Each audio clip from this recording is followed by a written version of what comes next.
লালমনিরহাটে মাত্র ১২০ টাকায় পুলিশে চাকরি পেলেন ৩৬ জন তরুণ তরুণী, যাদের সবাই দরিদ্র পরিবারের সন্তান।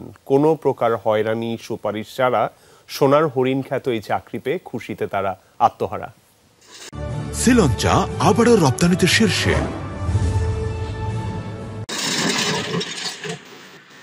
লালমনিরহাট সদর উপজেলার মহেন্দ্রনগর বাজারের কলা বিক্রেতা ফজলুল হক ৬ সদস্যের পরিবার নিয়ে বসবাস ইউনিয়নের ঢাকনাই গ্রামে।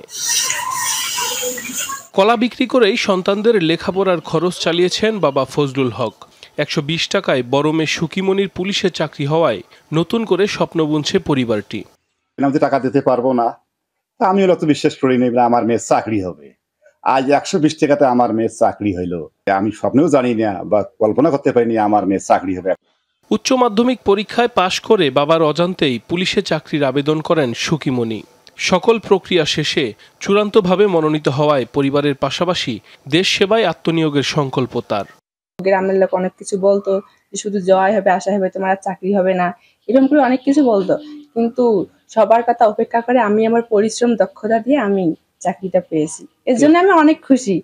এবছর সুকিমনির মতো জেলার ৩৬ জন ছেলে মেয়ে বাংলাদেশ পুলিশে নিয়োগ পেতে যাচ্ছেন, যাদের প্রত্যেকেই উঠে এসেছেন দরিদ্র পরিবার থেকে। নিজ যোগ্যতায় চাকরি পাওয়ায় উচ্ছ্বসিত তারাও। কৃতজ্ঞতা জানিয়েছেন পুলিশ কর্তৃপক্ষকে।